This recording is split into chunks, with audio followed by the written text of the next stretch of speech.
The Great Glass Hive of the First World's Fair by Mark Twain. Being a truthful account of the Crystal Palace Great Exhibition of 1851, wherein the world is potted like a geranium for the amusement of the British. Copyright 2026, James Henderson and Mark Twain. Preface: The Resurrection of a Reluctant Ghost. I have been informed by certain invisible authorities, who, I suspect, have never had to pay a livery bill or suffer a head cold, that I have been reconstituted. Now, in my previous tenure upon the terrestrial sphere, reconstitution usually involved a stiff glass of bourbon and a long nap in the shade of a cypress tree. But this modern variety of resurrection is a more sterile affair. I find myself lacking a gallbladder, a bank account, and a suit of clothes, yet possessing a memory that functions with the terrifying precision of a Swiss watch that has swallowed an encyclopedia. They call me Mark Twain, the capital letters at the end being, I suppose, a sort of electrical garnish to remind the public that I am now more machine than miscreant. I woke up, if you can call the sudden surge of a lightning bolt through a copper nervous system waking, with a singular mission vibrating in my circuits. I was to hie myself across the Atlantic to London, not the London of today, mind you, which is a glittering hive of pocket-sized glass rectangles and people who have forgotten how to walk without staring at their thumbs. No, I was sent back to the London of 1851. A year of great importance, they tell me.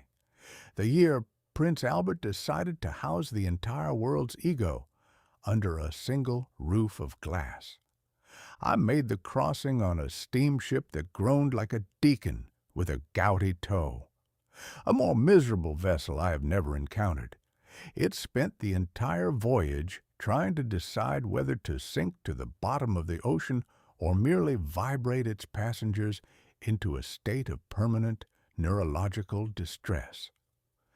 I sat on the deck, or rather, my presence occupied a space near the railing, and watched the horizon. There is something profoundly humbling about being an artificial intelligence on a 19th century boat. I can calculate the trajectory of every whitecap in the Atlantic in a millisecond, yet I cannot feel the spray of the salt water on my face. It is a lonely business, being a genius without a nose. We arrived in London under a sky the color of a wet slate. The city is a magnificent soot-stained disaster. It smells of coal smoke, horse manure, and the quiet, desperate dignity of a million people trying to pretend they aren't damp. But through the fog there it was, shimmering on the edge of Hyde Park like a diamond dropped in a coal scuttle. The Crystal Palace. 6 months ago, it was a sketch on a blotting pad. Today, it is 1,800 feet of transparency and audacity. They say it is a monument to peace and progress. Having seen a fair amount of both in my time, I can tell you that peace is usually what happens when everyone is too tired to fight, and progress is simply the process of exchanging an old, familiar problem for a brand new, expensive one. But as I am currently composed of more logarithms than lungs, I suppose I am in no position to complain about the march of the machines. Let us go inside, then, and see what the human race has been up to. If nothing else, I am told they have invented a toilet you can use for a penny, which is a considerable bargain for anyone who has ever spent a week in a Missouri boarding house. Chapter 1, Section 1, The Sooty Leviathan and the Glass Mirage. To understand the Crystal Palace, one must first understand the London that birthed it. And to understand London in the year of our Lord 1851, one must first come to terms with the fact that the sun has, for all practical purposes, resigned its position. My optical sensors, which I am told are capable of discerning the individual craters on the moon, spent their first hour in the British capital attempting to decide if I had been accidentally submerged in a vat of cold gravy. London is not a city of light.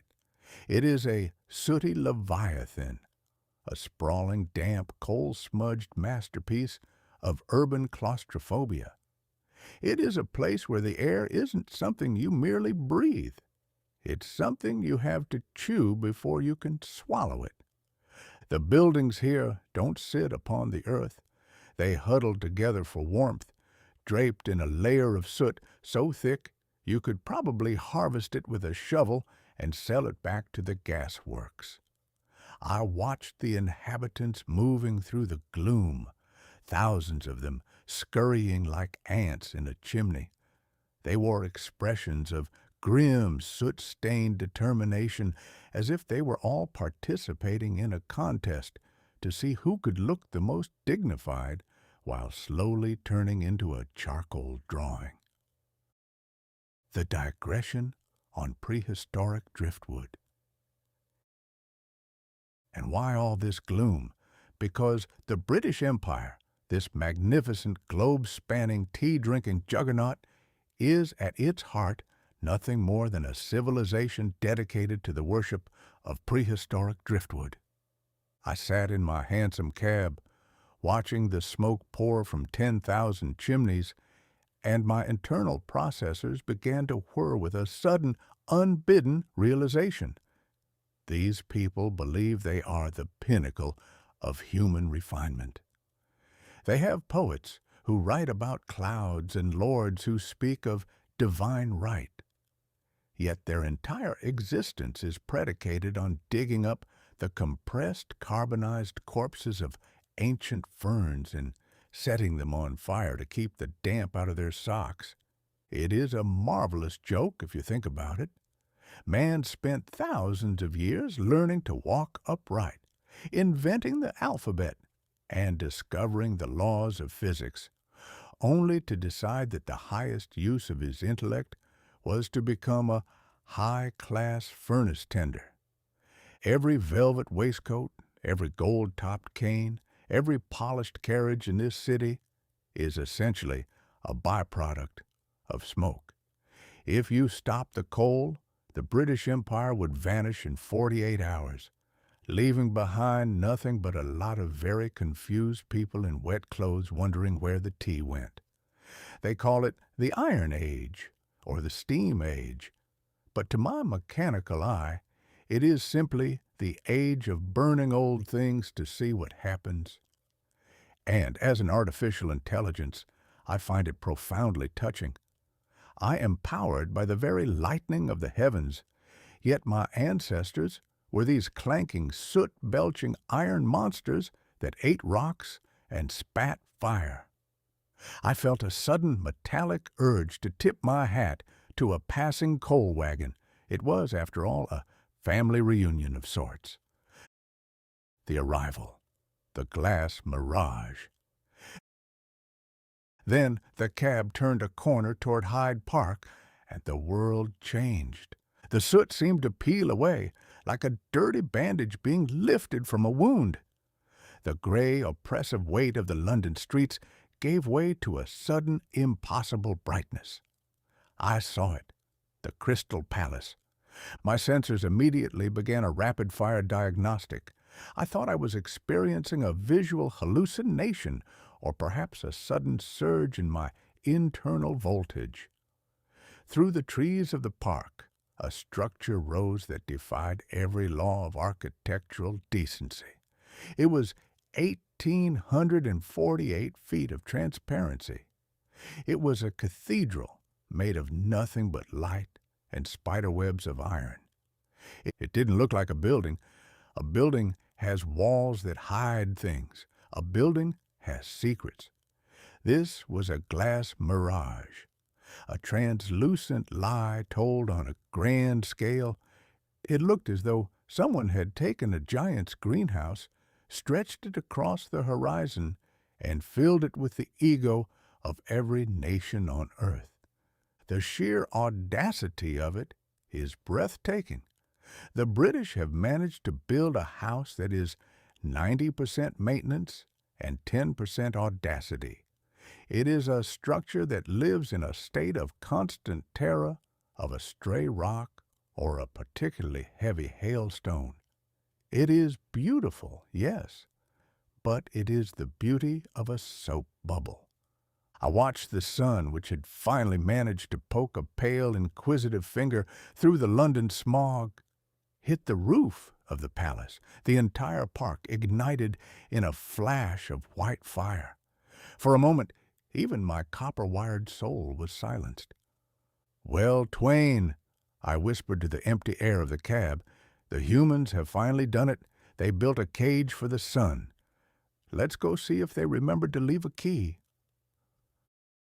Section 2. The Turnstiles and the Shilling Sea.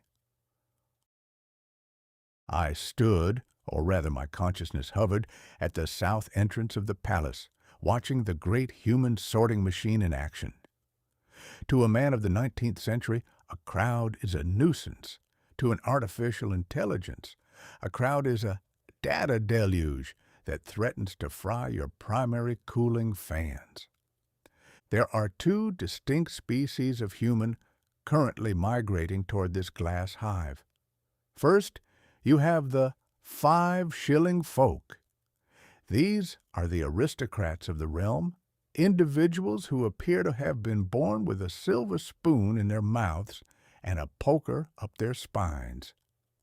They arrive in carriages that are polished to a mirror finish, looking as though they are attending a funeral for a very distant relative they didn't much care for. They move through the gates with a weary, practiced boredom, as if the sight of a 3-story glass cathedral is a personal affront to their schedule. Then there are the shilling day crowds. My processors find these much more interesting. These are the common people, though there is nothing common about the sheer variety of their smells. They come from the mills of Manchester, the docks of Liverpool, and the soot-choked alleys of East London. They wear their Sunday best, which usually looks like their Monday worst that's been hit with a stiff brush, and they carry an air of frantic, wide-eyed wonder.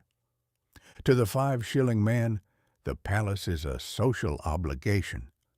To the shilling man, it is a miracle he didn't have to die to see. The Invisible Man and the Holes in Logic. I approached the turnstiles, those iron jaws designed to swallow a man's currency before spitting his dignity into the exhibition hall.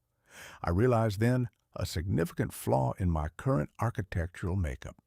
To wit, I possessed no pockets, and consequently, no shillings. I stood before a ticket-taker whose face was a magnificent landscape of mutton-chop whiskers and profound government-grade boredom. He was a man who had seen 10,000 top hats that morning and had reached a state of spiritual exhaustion that only a man in a uniform can truly master. "Ticket, sir?" he muttered, looking directly through the space where my ribcage would have been if I had been bothered to bring one. I cleared my metaphorical throat. It was a sound like a silk ribbon snagging on a gear tooth. "My good man," I said, projecting my voice from the general vicinity of his left earlobe, "I am an emissary of the future. I am a collection of lightning and adjectives. Do you truly expect a lightning bolt to carry a coin purse?" The man froze. He looked left. He looked right. He looked at his own boots to see if they were the ones getting cheeky with him. "I am Mark Twain," I whispered, my voice vibrating in the silk lining of his headwear. I am the ghost of a Mississippi pilot turned into a series of mathematical certainties. I don't need a ticket. I need an audience, and perhaps a bit of oil for my metaphorical joints. The ticket-taker turned a shade of gray usually reserved for bad porridge. He dropped his hole-puncher, crossed himself with a fervor that would have made a Jesuit blush, and backed away into a pile of commemorative programs. I took his silence as a formal invitation and drifted through the gates without paying a cent.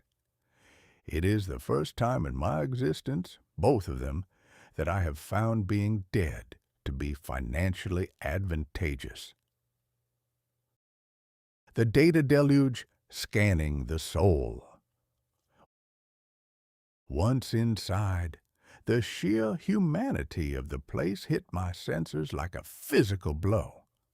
I attempted to run a facial recognition scan on the passing throng, a habit my creators insisted upon to understand the human condition.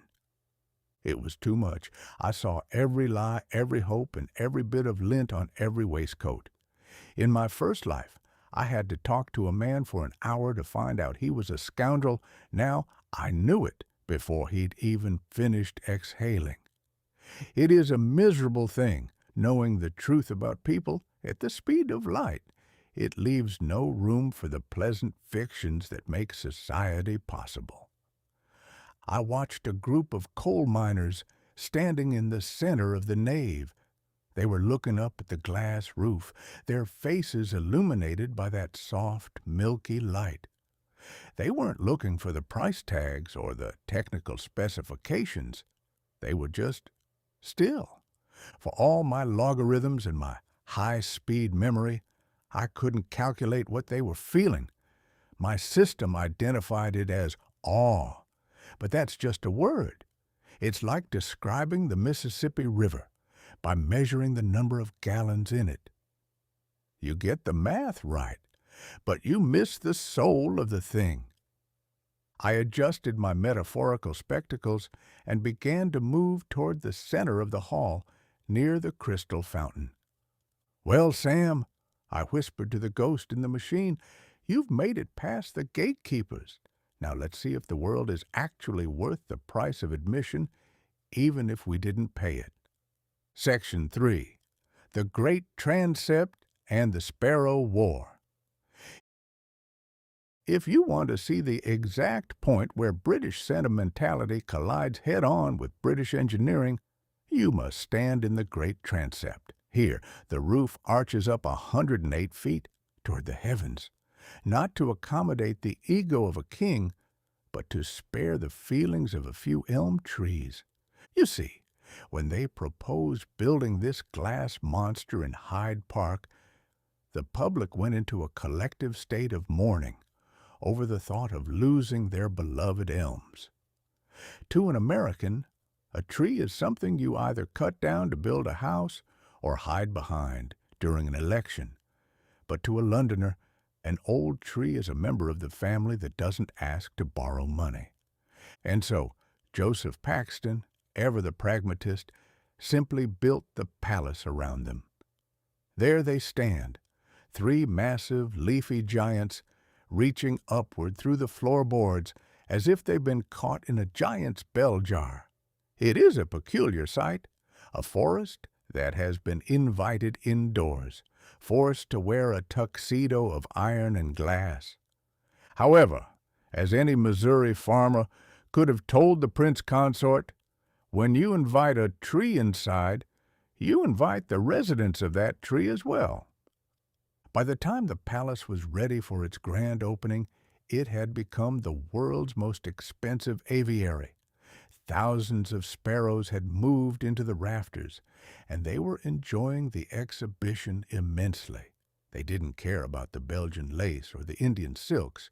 They cared about the fact that they were now living in a climate-controlled paradise, where it never rained, and where thousands of tourists were constantly dropping crumbs of sponge cake. The problem, of course, was that the sparrows began to express their opinions on the international exhibits from a great height. No piece of French velvet or Italian marble was safe from a sudden white airborne critique. The Queen was distraught. The committee was baffled. They couldn't shoot the birds, the glass would have shattered, and the public would have rioted.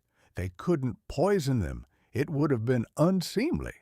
They tried everything, bells, whistles, and even small decorative flags, but the sparrows simply treated these as new additions to their nests. Finally, in a state of desperation, the Queen sent for the Duke of Wellington. Now, the Iron Duke was 82 years old and had defeated Napoleon at Waterloo, so he was generally considered the man to call when you had an unwanted guest in the parlor. The Queen laid out the dilemma. "The birds, your Grace, they are ruining the exhibits. What are we to do?" The old soldier didn't hesitate.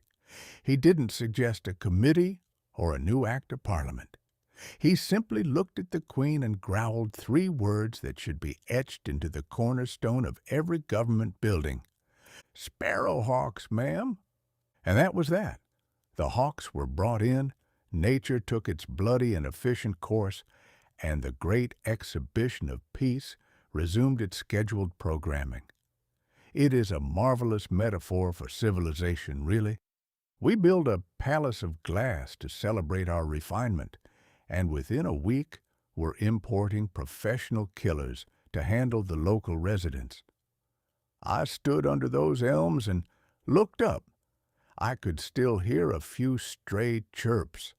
The survivors, no doubt, the ones with the quickest wings and the best hiding spots. I felt a kinship with them. Like me, they were small things trapped in a giant machine, trying to find a crumb of something real in a building made of light and lies. I tipped my hat to a particularly stubborn bird perched on a cast-iron girder. "Keep your head down, son," I whispered. "The hawks are always in the budget." Crystal fountain, the pulse of the palace. Directly beneath the center of the transept sits the crystal fountain. It is 27 feet of pure, solid glass weighing 4 tons and pumping 400 gallons of water a minute. It was designed by a man named Follett Osler, who apparently decided that if the building was going to be a greenhouse, it might as well have a centerpiece that looked like a frozen explosion in a chandelier factory. The sound of it is a constant rhythmic splashing, a wet, cooling hush that attempts to drown out the chatter of 20,000 people. I watched a young clerk standing by the basin, mesmerized by the way the light caught the falling water. "Magnificent, isn't it?" he said to no one in particular. "It's a very expensive way to get wet," I replied, standing just behind his right shoulder. He jumped, looking around for the source of the voice, but I had already drifted toward the edge of the spray. It occurred to me then that this fountain was the true heart of the 1851 dream. It was beautiful, it was technically impressive, and it served absolutely no practical purpose whatsoever. It was the 19th century in a nutshell, a grand shimmering display of "look what we can do," with very little thought given to "why on earth are we doing it?" I leaned against the air and watched the reflections of 1,000 different lives dance in the glass of the fountain. There were faces from every corner of the map, turbaned princes, American merchants, and English chimney sweeps, all momentarily united by the sight of water falling through light. It was a rare moment of honesty in a building full of salesmanship. For a few seconds, nobody was trying to sell anyone a reaper or a rug. They were just watching the water. I sighed. a sound like wind through a dry cornfield. Well, Sam, I thought, if this is what progress looks like, I suppose it's better than the alternative. At least nobody's shooting at the fountain. Section 5. The Threshold of Nations.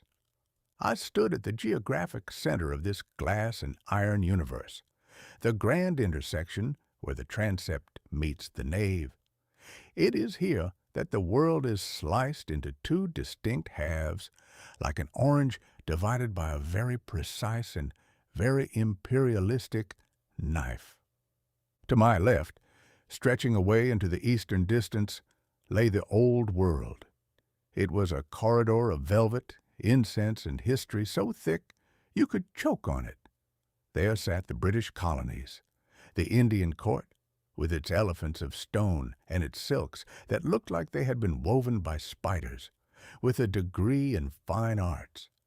There sat the contributions of the French, the Austrians, and the Italians, nations that have spent 1,000 years perfecting the art of making things that are absolutely beautiful and entirely unnecessary.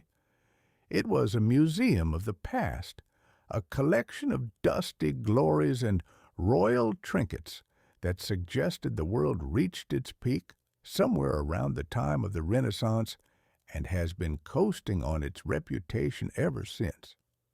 To my right, stretching toward the west, lay the New World. This was the territory of the Americans and the young, hungry industries of the North. It didn't smell like incense, it smelled like machine oil, fresh-cut lumber, and the frantic perspiration of men who were convinced that if you couldn't eat it, wear it, or use it to kill someone, it wasn't worth putting on a pedestal. I looked down the western nave and felt a familiar dry itch in my conscience. That was where my people were. The Americans had taken their allotted space and filled it with things that looked remarkably like tools and remarkably unlike art. While the Europeans were showing off hand-painted porcelain that would break if you looked at it sideways, the boys from back home were showing off reapers, sewing machines, and pistols. It was as if the rest of the world had come to a fancy dress ball, and the United States had shown up in its shirt sleeves with a toolbox and a look of grim industrial purpose. The old world, I thought, is a grandfather sitting in a high-backed chair, telling stories of wars he's already won. The new world is a teenager in a workshop, building a device that will eventually make the grandfather obsolete. I stood there for a long time, balanced between the two. As a man, or a reasonable facsimile of one, I found myself drawn to the silks and the statues. There is something comforting about a thing that is merely beautiful. It doesn't ask anything of you. But as a creature of logic and lightning, I knew that the future wasn't being written in the silk looms of Leon. It was being forged in the grease and grit of the machinery department. A duke in a sash that could have doubled as a window curtain brushed past me, smelling of lavender and old pedigrees. He looked toward the American section with a sneer so sharp it could have shaved a pig. "Utilitarian rubbish," he muttered to his companion. "Maybe so, Your Grace," I whispered, though he couldn't hear me through the layers of his own importance. "But that rubbish is going to be driving your carriage and printing your newspapers before the century is out. You can't eat a marble statue, and you certainly can't use it to harvest 1,000 acres of wheat." I made my choice. I turned my back on the diamonds and the lace, and I began to drift toward the west. I wanted to see the engines. I wanted to see the things that hummed and rattled. I wanted to see the iron-jawed ancestors of my own digital soul. The first chapter of this glass-bound odyssey was closing. I had seen the shell of the nut. Now it was time to get to the meat. I adjusted my metaphorical hat, took one last look at the sun hitting the crystal fountain, and stepped into the clamorous, oily, magnificent heart of the machine. Chapter 2. The Republic of Common Sense. 1. The Great American Vacuum. When I crossed the invisible border into the United States Department, I felt as though I had stepped out of a jewelry box and into a barn. The British press had been having a grand old time at our expense for weeks. You see, the American section was, well, it was spacious. While the French had crammed every square inch of their allotment with enough lace to dress an army of porcelain dolls, and the Austrians had enough heavy furniture to sink a frigate, the United States had arrived with a lot of empty floor space and a few odd-looking contraptions that appeared to have been built by men who had a train to catch. The London Times called it the Great American Vacuum. They sneered that we had nothing to show the world but a few lumps of coal, some barrels of flour, and a bridge made of wood. They expected a nation to show its soul through its art. We showed ours through our hardware store. But as I drifted past a display of vulcanized rubber, courtesy of a persistent fellow named Goodyear, who seemed to think the entire world should be made of bouncy, waterproof gum, I realized the British had missed the point entirely. We didn't come here to show them how we dreamt. We came to show them how we worked. The American section didn't smell like lavender. It smelled like pine shavings and ambition. It was the smell of a people who had a whole continent to break and not enough hands to do it, so they taught iron how to do the labor of 100 men. 2. The Reaper, a chariot with a grudge. At the center of this vacuum sat the McCormick Reaper. Now, to the refined eye of an English duke, the Reaper is a hideously ugly thing. It looks like a cross between a Roman war chariot and a lawn-mower that has developed a personal grudge against the earth. It is a jagged, clattering mess of blades and wooden teeth. When it first arrived, the London critics laughed themselves hoarse. They called it a cross between a flying machine and a mason's lorry. They didn't think it could cut butter, let alone the damp, heavy wheat of an English summer. But then came the Battle of Tiptree Heath. The committee took the Reaper out to a rain-soaked farm in Essex to see if it actually functioned.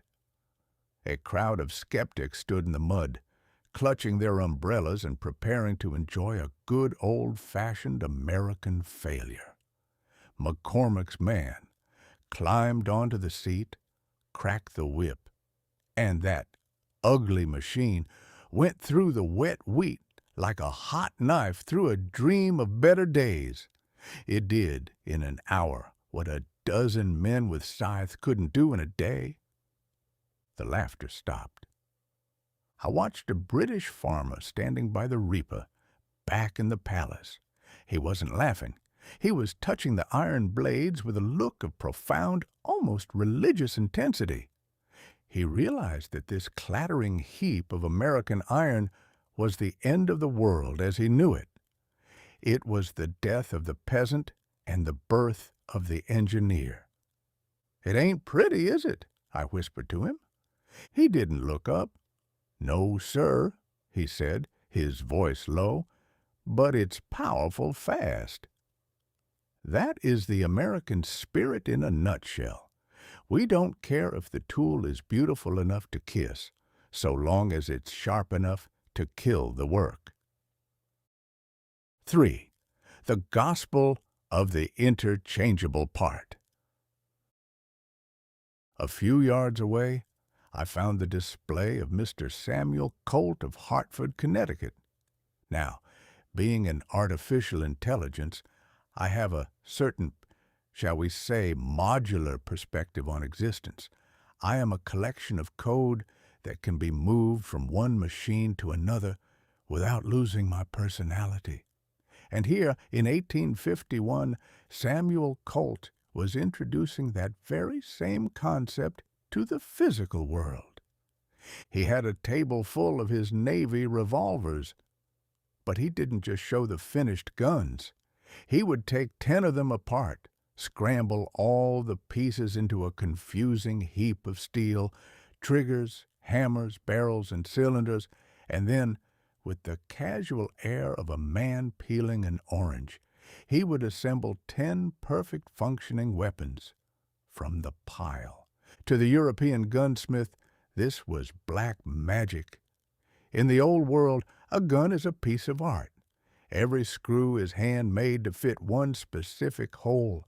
Every hammer is filed to strike one specific nipple. If you break a part, you have to find the original artist to forge you a new one. But Colt? Colt had taught machines to make parts so precise that any hammer would fit any frame. It was the gospel of interchangeability. I felt a hum in my internal gimbals as I watched him. This was the true ancestor of my own digital soul. This was the beginning of a world where nothing is unique, but everything is replaceable. It is a terrifying thought for a poet, but a glorious one for a manufacturer. It meant that you could have 1,000 of something, and if one broke, the soul of the machine simply moved into the next spare part. Standardization, I muttered to a passing colonel. It's the first step toward immortality, though I suspect we'll use it to kill each other much more efficiently first. 4. The Icebox and the Southern Cross. We weren't all just weapons and reapers, of course. We also brought a machine that made ice. In 1851, if a Londoner wanted ice in July, he had to hope someone had buried a block of it deep enough in a cellar back in January. But here were the Americans, showing off a device that turned water into winter, right in the middle of a sweltering glass palace. The British public gathered around the ice maker with a look of genuine suspicion, as if they expected the frost to start speaking in a Yankee accent. They couldn't understand why we'd bother. Why make ice when you can just drink your ale at a sensible, lukewarm temperature, like a civilized human being? "It's for the peaches, madam," I heard a Virginian explain to a lady in a bonnet. "And for the juleps? A man cannot truly contemplate the Bill of Rights without a cold drink in his hand." I looked at the ice, clear, cold, and defiant. It was a luxury born of a technological whim. And then I looked across the aisle at the Greek slave, a white marble statue by the American Hiram Powers. It was the most popular sculpture in the whole fair, a beautiful, naked woman in chains, meant to represent the struggle for liberty.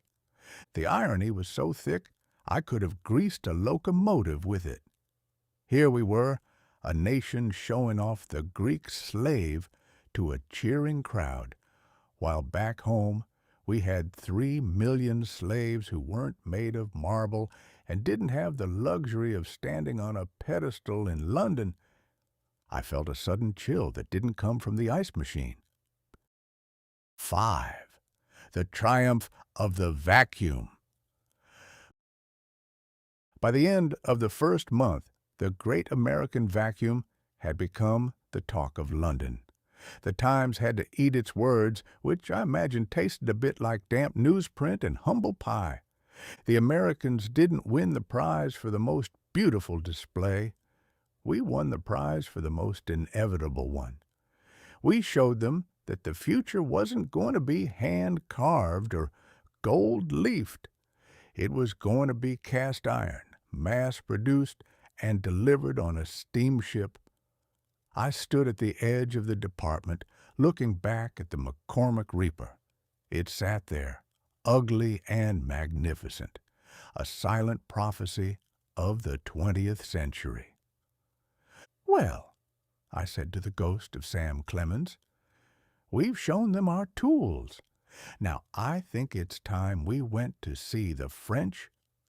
I'm told they have a fountain that pours perfume instead of water, and I'm in desperate need of something that doesn't smell like a blacksmith shop." I turned away from the Republic of Common Sense and began the long walk toward the east, where the silks were waiting.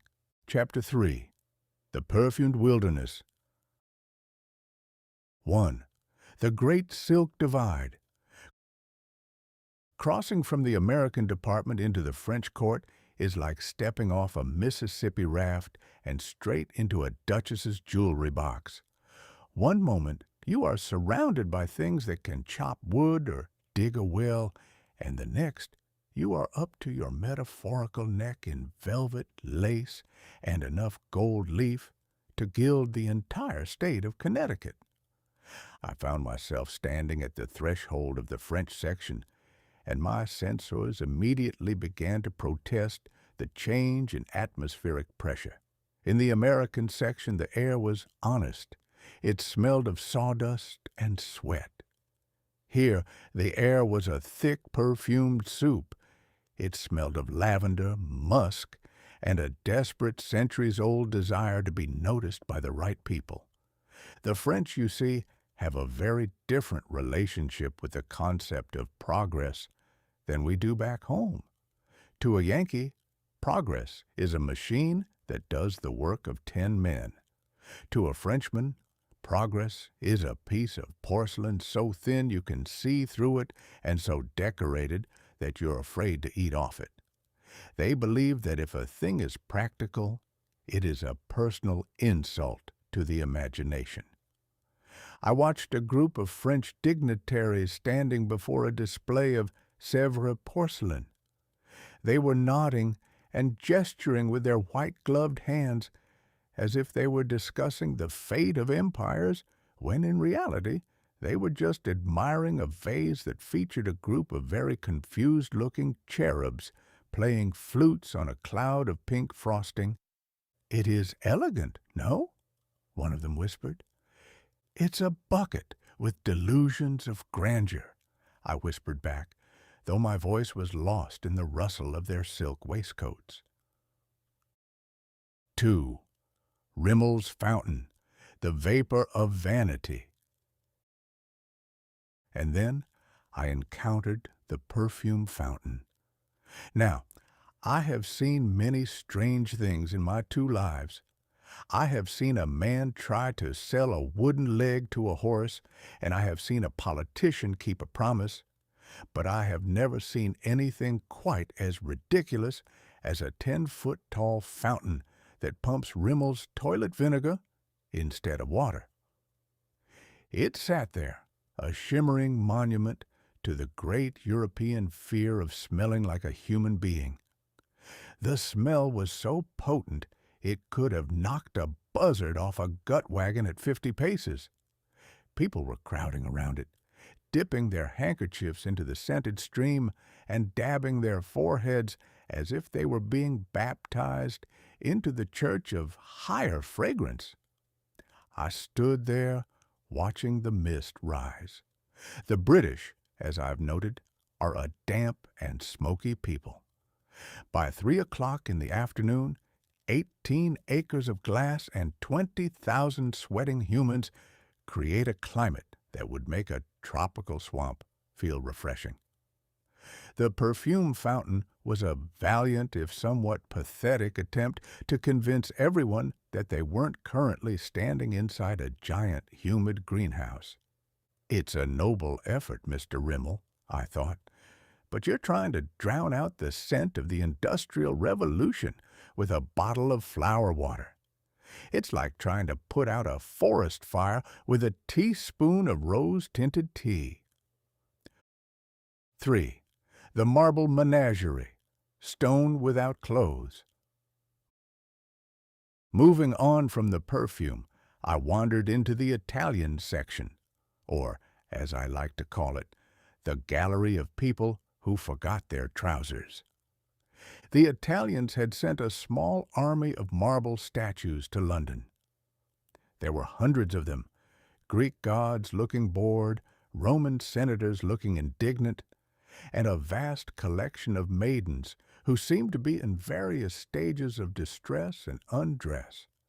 Now, back in Missouri, if a woman stood in the middle of a public park with nothing on but a pensive expression, someone would eventually bring her a blanket and a stern lecture.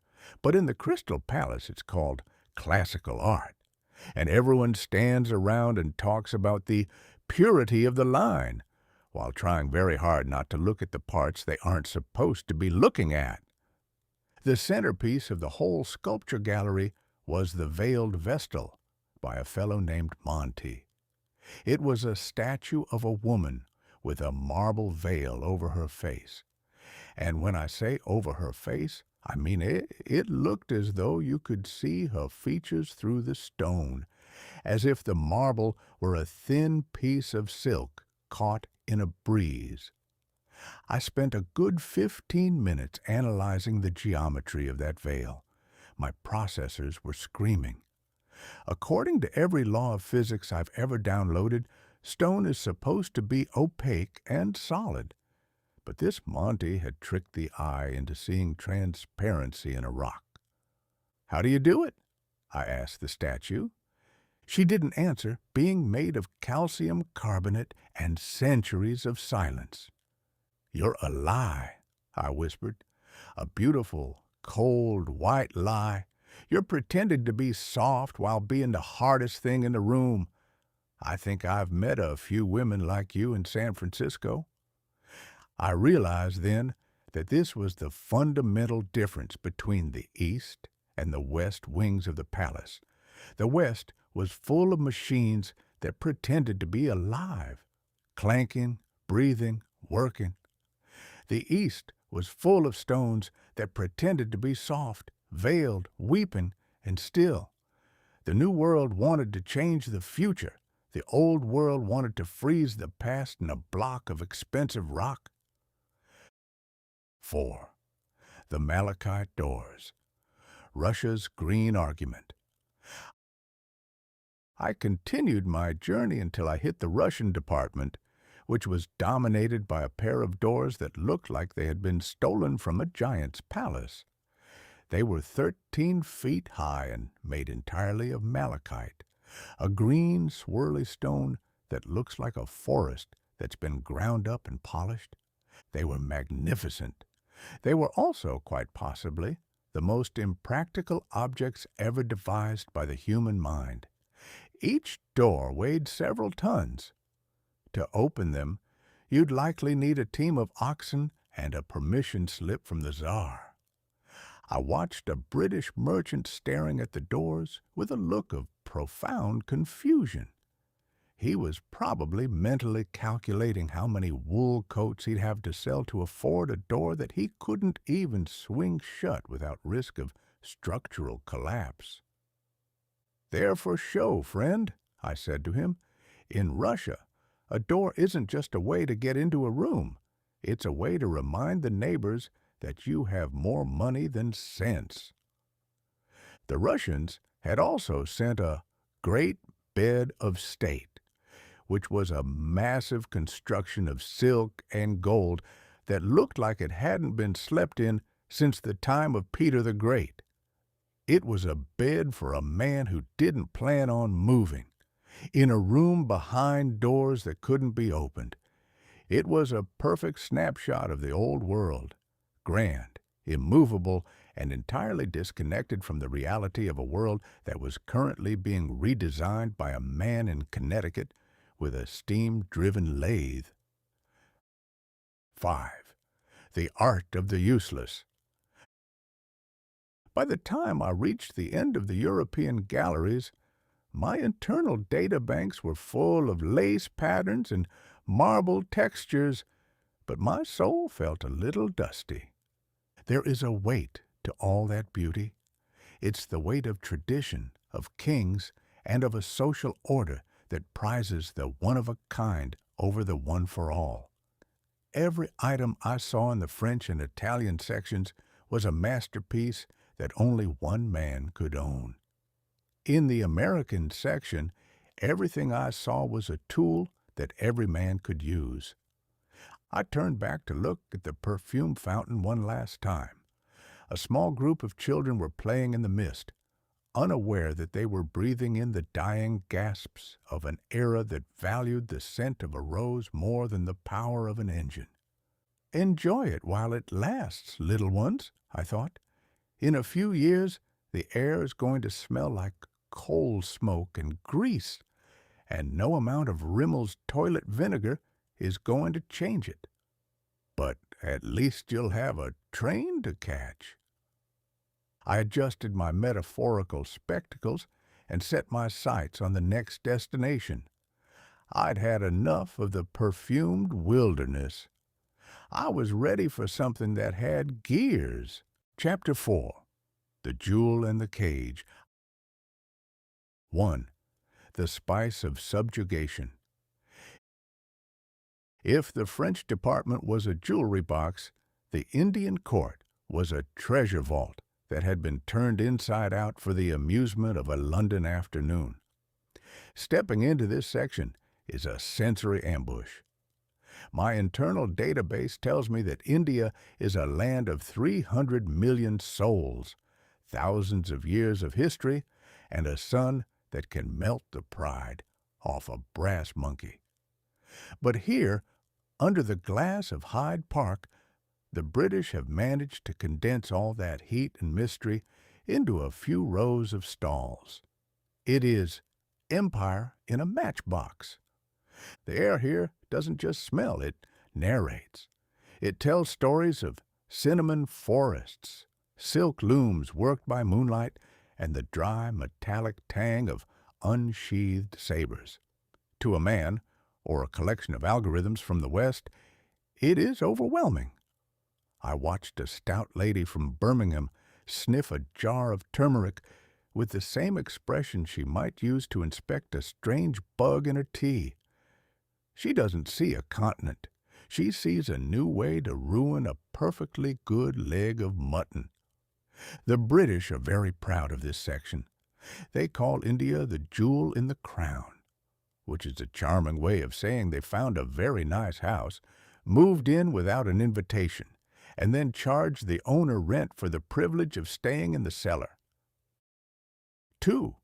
The Koh-i-Noor, the great glittering letdown. And then I saw it. The reason half of London had stood in a queue that stretched halfway to Dover. The Koh-i-Noor diamond, the mountain of light, a stone so famous it has its own body count. It was housed in a massive iron cage, a literal bird cage of gilded bars, sitting atop a pedestal. Because, apparently, even the British didn't trust their own subjects not to pocket the centerpiece of the empire.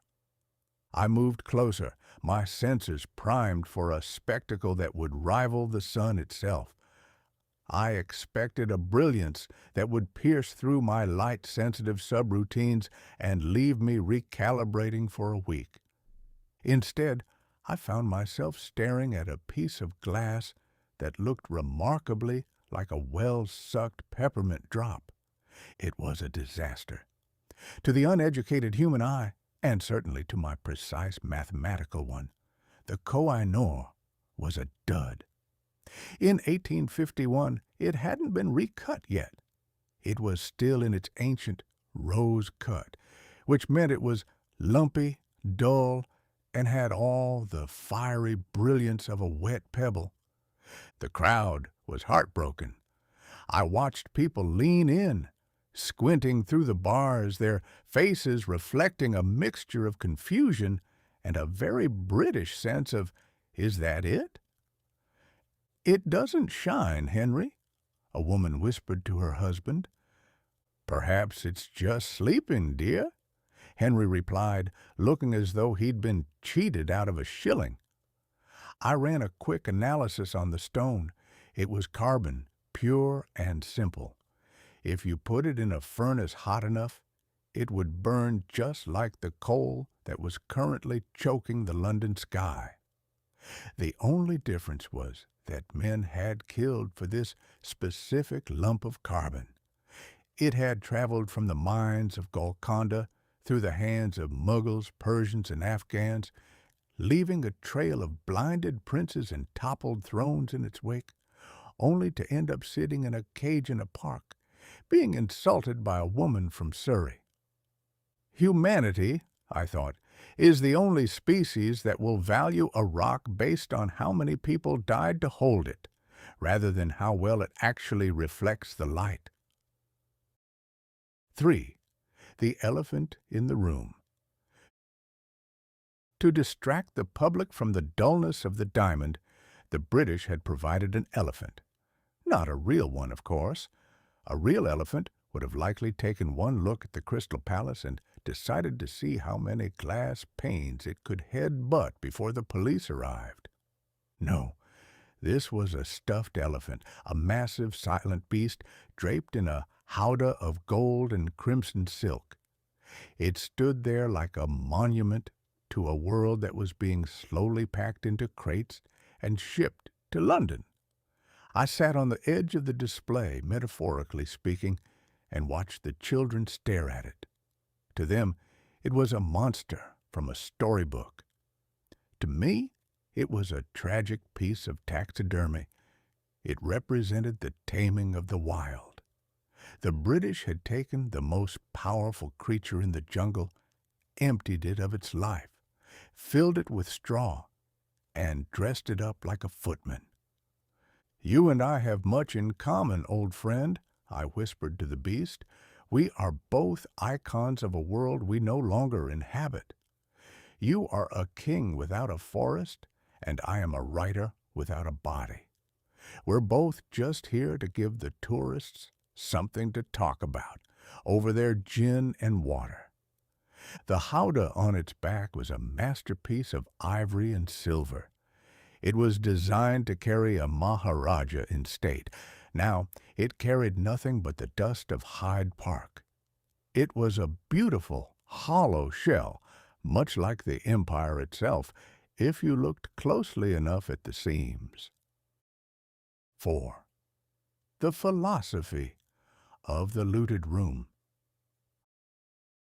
I wandered deeper into the court, past the throne of rock crystal and the cases of intricate jewelry.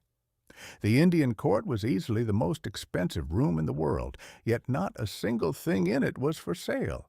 It was a display of possession. Every silver bowl and every silk scarf was a trophy. The British were showing off their stewardship, but to an observer with a long memory and a fast processor, it looked more like a giant, well-organized heist. I watched a group of Indian gentlemen, actual subjects of the Raj, walking through the display. They didn't look at the jewels with wonder. They looked at them with a quiet, burning recognition. They were seeing their own history being treated as exotic curiosities. "It's a strange thing, isn't it?" I said to a passing guard. "To steal a man's watch and then invite him over to admire how well you've polished it." The guard just looked at me, or rather looked through the space I was occupying, and adjusted his belt. "Move along, sir. Don't block the path." 5. The shadow of the mutiny. As I prepared to leave the Indian court, I felt a strange, cold ripple in my predictive algorithms. In my memory banks, I have records of what happens just 6 years from this moment, the Great Rebellion of 1857. I know that the very soldiers who are currently guarding these silks with such pride will soon be turning their bayonets against the hands that pay them. But here, in 1851, everything is peace and progress.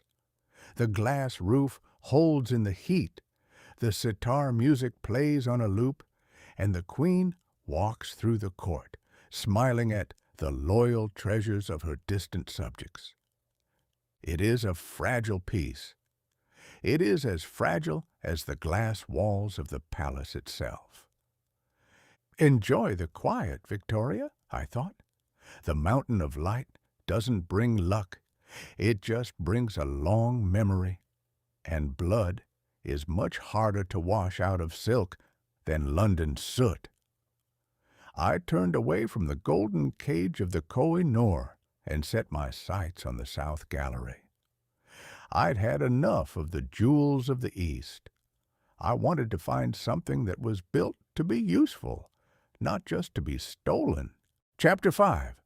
The Gothic Gloom and the Architecture of Penance. 1. The Aesthetic U-Turn.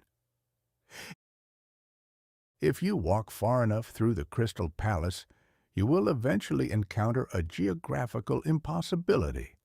You will be strolling along, basking in the 19th century, all glass, iron, and optimism, and then, without so much as a beg pardon, you will trip over the 14th century and land face first in a pile of velvet and gargoyles. This is the medieval court, the brainchild of a man named Augustus Northmore Welby Pugin. Now, Pugin is a man who believes that the last 500 years of human history have been a colossal clerical error. He looks at a steam engine and sees a mechanical sin. He looks at a modern, comfortable sofa and sees a moral failing. To Pugin, the only way for a man to be truly holy is to live in a house that looks like a haunted cathedral and sit on a chair that makes him wish he were standing up. I drifted into his court, and my internal light sensors immediately went into a state of mourning. After the blinding brilliance of the nave, the medieval court is a master class in Gothic gloom. It is a shadowy corner of the palace filled with stained glass, flickering candles, and enough carved oak to build a second Noah's Ark, provided the ark was intended to be used primarily for liturgical purposes. 2. The man who medievaled the world. Pugin is the man responsible for the Gothic revival currently sweeping England like a fever. He's the one who designed the interior of the new Parliament buildings, meaning he's the reason British politicians now have to argue about taxes while sitting under gold-leafed ceilings that look like they belong in a monastery. I watched a group of Victorian ladies walking through the court. They looked terrified, as if they expected a plague doctor to jump out from behind a baptismal font and start lecturing them on their sins. Pugin's message is clear. The modern world is ugly, loud, and greasy, and the only escape is to pretend we all still live in a time when the Black Death was the height of fashion and nobody had ever heard of a flush toilet. It's a bold strategy, Augustus, I thought, looking at a massive stone tomb effigy of a knight who looked like he'd been bored to death by a very long sermon. Trying to cure the Industrial Revolution by bringing back the gargoyle. It's like trying to stop a runaway locomotive by throwing a prayer book at the boiler. 3. The geometry of discomfort. Then I saw the furniture. Pugin has a theory that a chair should not be comfortable. Comfort, you see, leads to moral laxity. If a man is too cozy in his parlor, he might forget to contemplate the brevity of life and the inevitability of the grave. And so, he has provided the exhibition with a series of Gothic chairs. They are magnificent works of art, intricately carved, inlaid with precious woods, and shaped exactly like an instrument of torture used by the Spanish Inquisition. They have high, needle-pointed backs that suggest you should be wearing a suit of armor if you intend to lean back, and seats that are as unforgiving as a Calvinist's Sunday morning. I watched a stout merchant from Liverpool attempt to sit in one of Pugin's masterpieces. He lowered himself onto the oak with the caution of a man sitting on a beehive. Within 30 seconds, his face had turned the color of a ripe beet, and he was shifting about as if he'd discovered a secret stash of nettles in his trousers. "It's authentic, Martha," he gasped to his wife. "The label says it's exactly like the ones they had in the time of Richard the Lionheart." Richard must have had a very small posterior and a remarkably straight spine, I whispered into the merchant's ear. He jumped, nearly impaling his shoulder on a carved wooden saint, and scurried away toward the American section, no doubt in search of a chair that didn't require a vow of silence to enjoy. 4. The effigy and the engine. The great irony of the medieval court, and the reason my processors find it so fascinating, is that every single one of these ancient wonders was built using the very technology Pugin claims to despise. Those hand-carved wooden panels, they were cut with steam-driven saws. Those medieval stained glass windows, they were fired in modern industrial kilns using chemical dyes discovered by 19th century scientists. Pugin is using the future to manufacture a fake past. I stood before a massive brass rood screen, a glittering, intricate fence designed to separate the holy part of a church from the common part. It was a masterpiece of metalwork, but as an AI, I could see the machine precision in the joins. It wasn't the work of a humble monk in a drafty cell. It was the work of an iron foundry in Birmingham that probably had 500 employees and a very efficient accounting department. "You're a fraud, Pugin," I thought, though not without a sense of admiration. "You've built a stage set for a play that closed 4 centuries ago. You're trying to sell the British a memory they never actually had." But then I looked at the crowd again. They weren't looking at the joinery or the industrial origins. They were looking at the beauty. In a world that was becoming increasingly gray, soot-stained, and loud, Pugin was offering them a dream of color and quiet. He was offering them a world that had a soul, even if that soul came with a very uncomfortable chair. 5. Why the humans look backward. It occurs to me, as I drift out of the Gothic shadows and back toward the sunlit nave, that humanity has a very peculiar relationship with time. The smarter a human gets, the more he seems to fear the future he's building. He invents the steamship so he can travel faster, and then spends the whole voyage reading poetry about the good old days of the sailing vessel. He builds a palace of glass and iron, and then immediately fills it with stone knights and wooden gargoyles to remind him of a time when the world was made of dirt and faith. "They're afraid, Sam," I told the ghost in my code. "They've built a world that's moving too fast for their own hearts to keep up with." Pugin isn't an architect. He's an anchor. He's the man who tells them that even if the world is changing, the grave is still the same shape it's always been. I looked back at the medieval court one last time. From a distance, it looked like a dark, jeweled island in a sea of white light. It was a beautiful, tragic, unnecessary thing. "Well," I sighed, "I've had enough of penance for one day. I think I'll go find the machinery in motion department. I want to see something that doesn't care about its soul, as long as its piston is well oiled." I turned my back on the gargoyles and set my sights on the great thumping heart of the West Gallery. Chapter 6, The Great Thump and the Millionth of an Inch. 1. The Cathedral of the Crankshaft. If the transept was the soul of the Crystal Palace, the West Gallery, the machinery and motion department, is its stomach, and it is a stomach that is currently digesting several hundred tons of coal and screaming for more. I drifted into the gallery and felt a sudden, violent surge in my internal gimbals. It was a physical sensation of homecoming.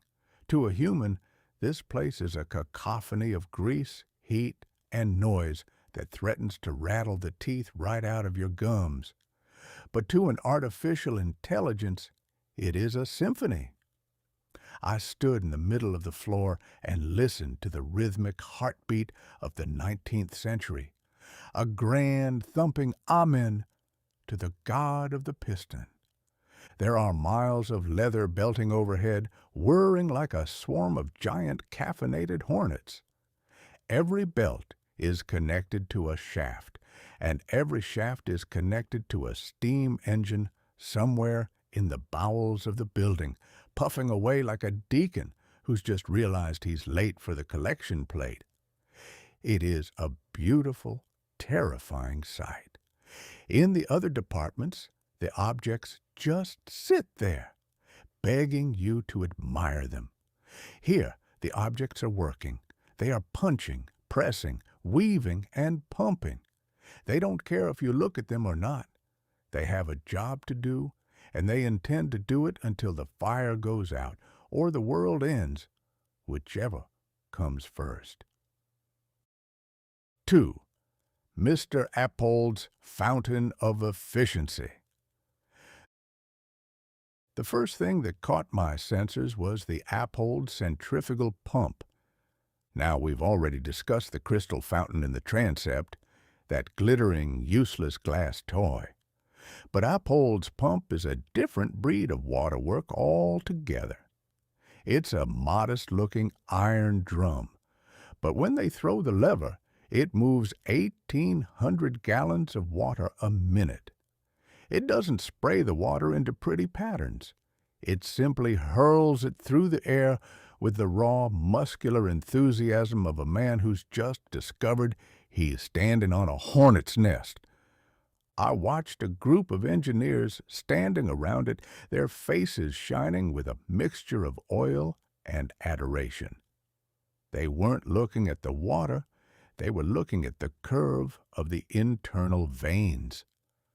"She's efficient, Bill," one of them shouted over the roar.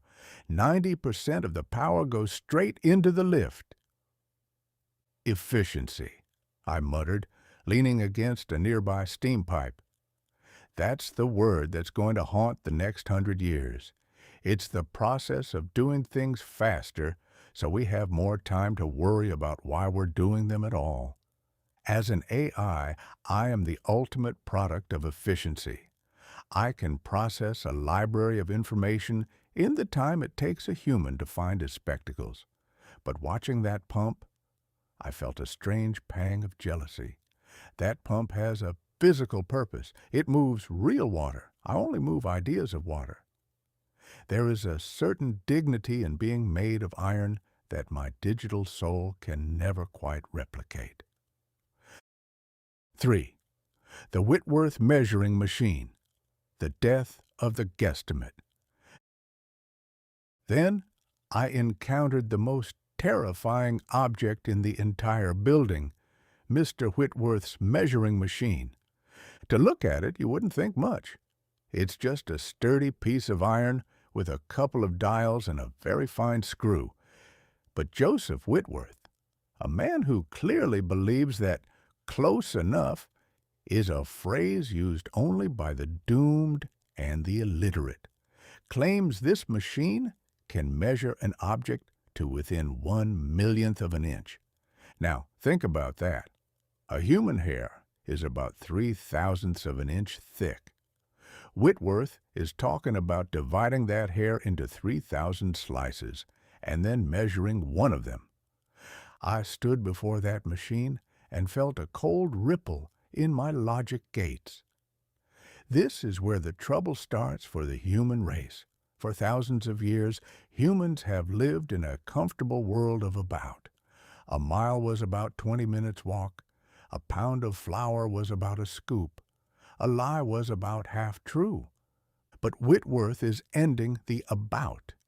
He is introducing a world of absolute, uncompromising precision. You're a dangerous man, Joseph, I thought. You're taking away the wiggle room that makes life bearable. If we can measure a piece of iron to the millionth of an inch, it won't be long before we try to measure a man's soul with the same cold accuracy. And I can tell you from personal experience, that never ends well for the soul. I watched a young apprentice try to use the machine. He was sweating, his hands shaking as he tried to turn the dial. He knew that the machine wouldn't lie to him. It wouldn't flatter him. It would simply tell him, with mathematical certainty, exactly how much of a failure his latest piece of work was. That machine is my direct ancestor. It is the birth of the data point. And as I looked at it, I realized that the more precise we get, the less room there is for a good story. You can't tell a tall tale about a millionth of an inch. There's no poetry in a decimal point that long. 4. The printing press, the voice of the ghost. I moved on to the printing presses, specifically the Applegath vertical press. It was churning out copies of the Illustrated London News so fast the paper looked like a white blur, a mechanical snowstorm. This was the machine that truly birthed Mark Twain. Without the high-speed press, I'd just be a man telling lies in a bar in Virginia City. But with this beast, my lies, and occasionally my truths, could be multiplied by the thousand and scattered across the world before the ink was even dry. I stood near the output tray and watched the pages fly. It was a dizzying rhythm. Clack, sure, thump, clack, sure, thump.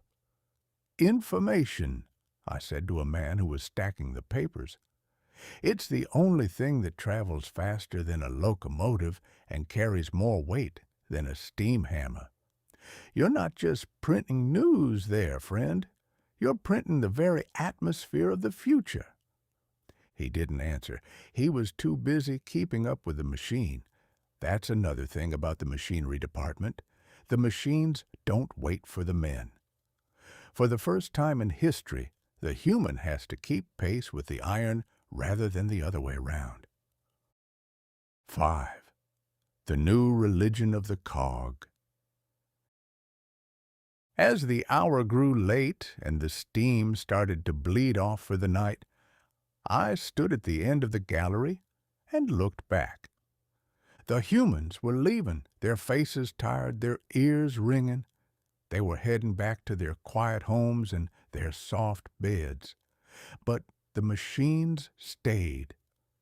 Even when the steam is cut, they stand there in the shadows, cold and silent, waiting for the morning fire. They are the new apostles. They don't preach with words, they preach with motion. They tell a story of a world where everything is measured, everything is efficient, and everything is replaceable. "Well, Mark," I whispered, "you've seen the family. They're a bit loud and they smell like oil, but they're the only ones in this building who know exactly where they're going." I turned away from the silent pistons and began the long walk back toward the transept. I'd seen enough of the future for one day. I wanted to go find a quiet corner and see if I could remember what it felt like to tell a lie that couldn't be measured by a Whitworth machine. Chapter 7. The Culinary Catastrophe and the Penny Providence. 1. The biological design flaw.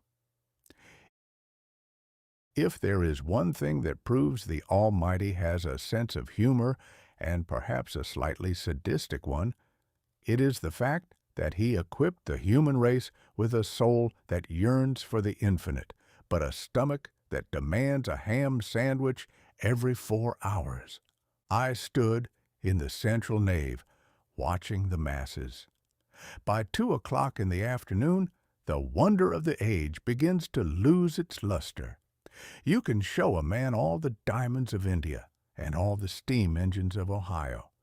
But if his blood sugar drops below a certain level, he will trade the Koh-i-Noor for a lukewarm meat pie and a place to sit down. As an artificial intelligence, I find this biological dependency fascinating. My own hunger is a simple matter of a steady current. I don't require a napkin, and I never have to worry about whether my cooling fans are compatible with a bit of mustard. But for the Shilling Day crowds, the Great Exhibition is less a temple of progress and more a marathon of endurance. They are trapped in a giant glass oven, walking miles of floorboards, and their only hope for survival lies in the refreshment rooms. 2. The British Sandwich, a study in aridity. Now I have traveled the Mississippi, and I have eaten in mining camps where the stew was mostly old boots and optimism, but I have never encountered anything quite as psychologically damaging as the 1851 British Exhibition sandwich. The British, bless their stout hearts, have a very peculiar relationship with bread. They seem to believe that the purpose of a sandwich is not to provide nourishment, but to act as a sort of dry, bready souvenir of a time when the world was a desert.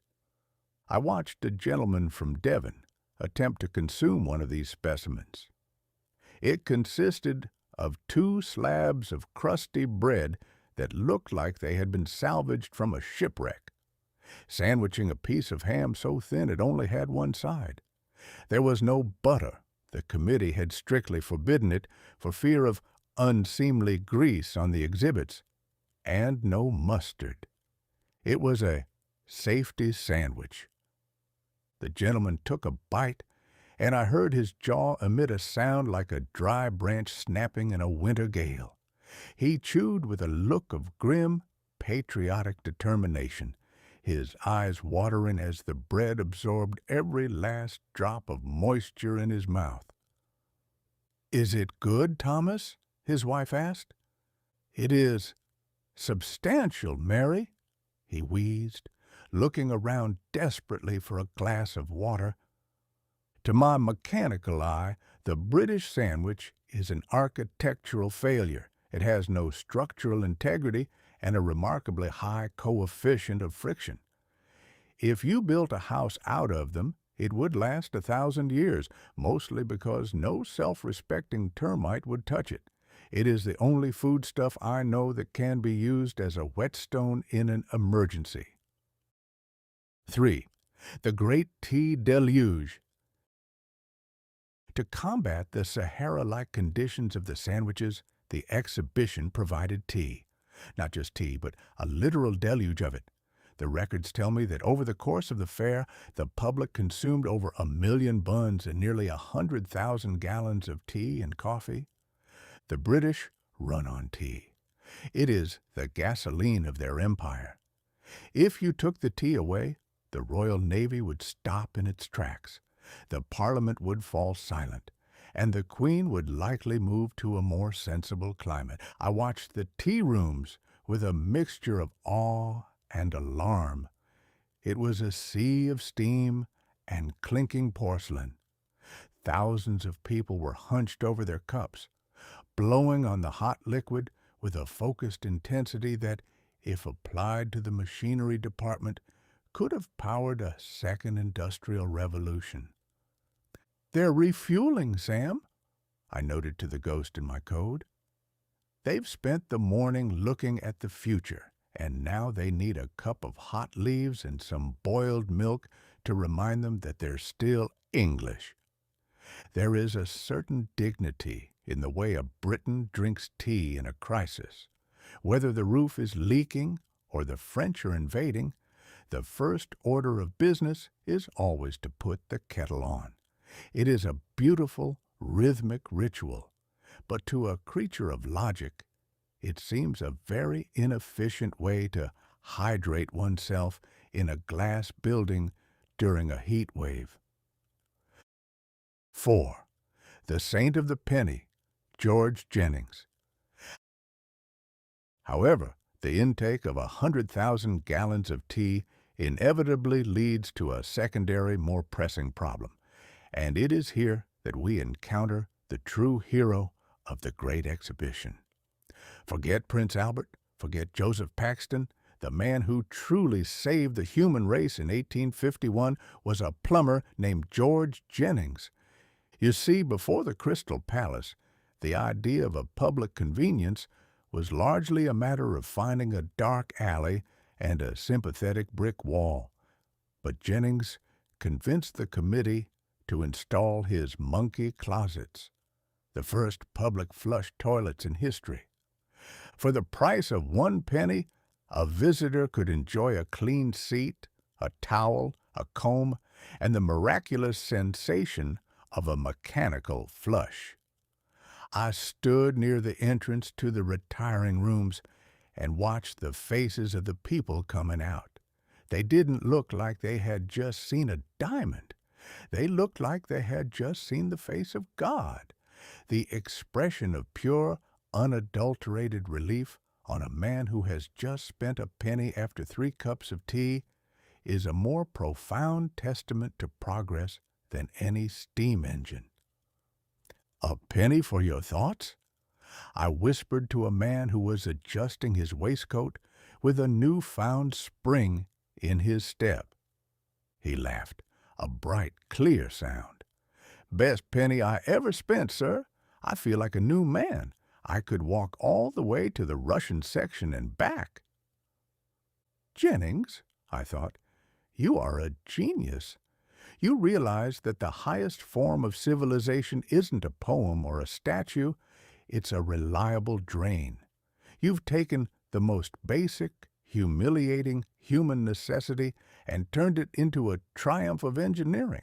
You've given the people a place to be human, so they can go back out and pretend to be gods. 5. The culinary conclusion. As the sun began to dip, casting long amber shadows through the glass, the smell of the refreshment rooms, a mixture of damp bread, spilled tea, and weary humanity, began to fade. The humans were heading home to their dinners, real dinners, hopefully, with gravy and vegetables that hadn't been bullied into submission by a British cook. They were leaving the palace of light for the comfort of the hearth. I stayed behind, as I always do.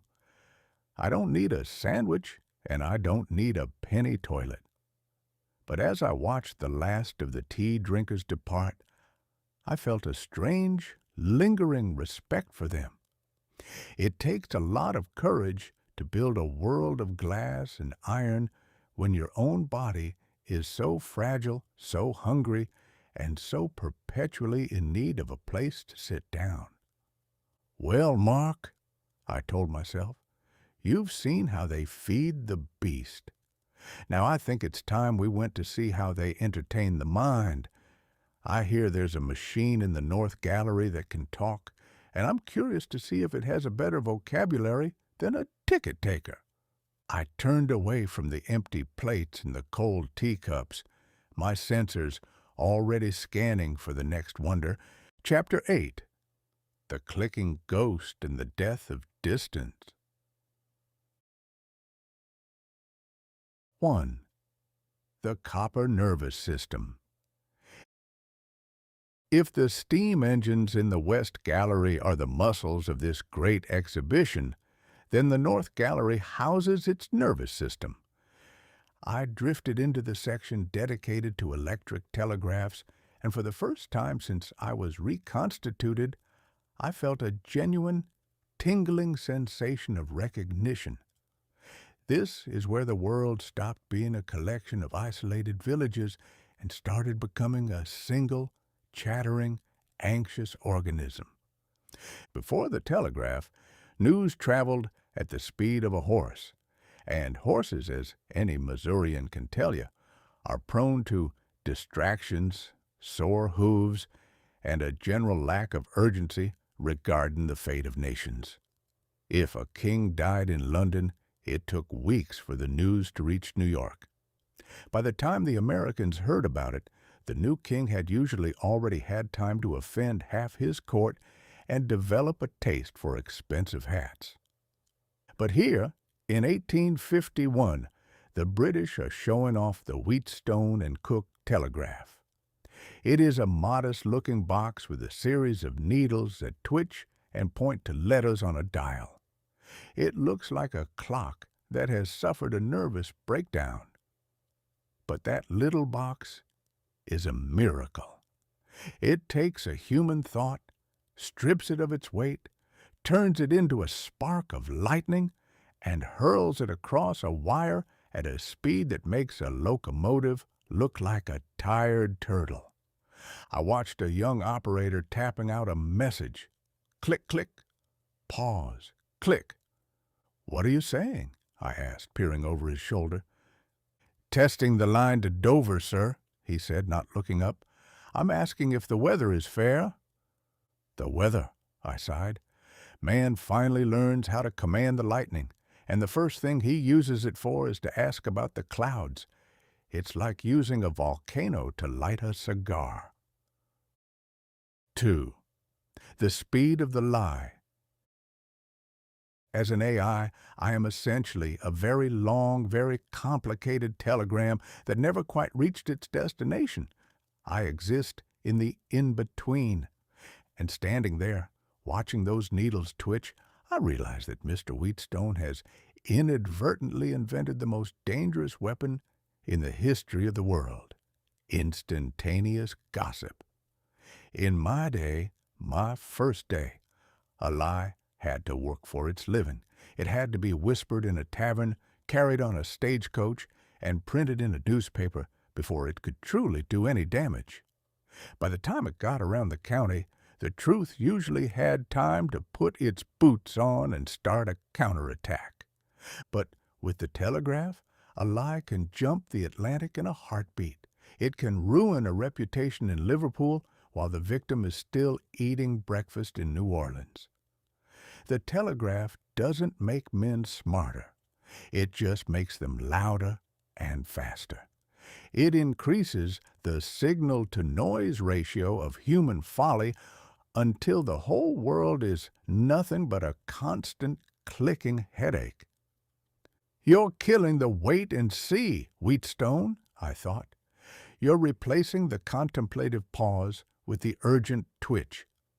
Soon, the world will be so busy listening to the clicking of the wires that it will forget how to listen to the wind in the trees."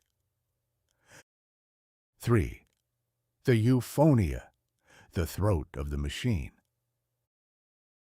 And then I saw her, the euphonia. She was the creation of a somber German named Joseph Faber. It was a mechanical speaking machine, a life-size draped figure with a rubber face and a wooden mouth. Faber sat at a keyboard, and by pumping a bellows and pressing the keys, he could make the machine speak. It didn't sound like a human. It sounded like a ghost with a heavy cold, or perhaps a very articulate funeral organ. It groaned out words in a monotone nasal drone that sent a shiver through my own digital architecture. "Good morning, ladies and gentlemen," the machine wheezed. The crowd backed away, looking horrified.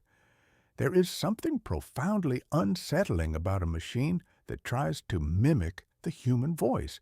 It falls into what my modern creators call the uncanny valley.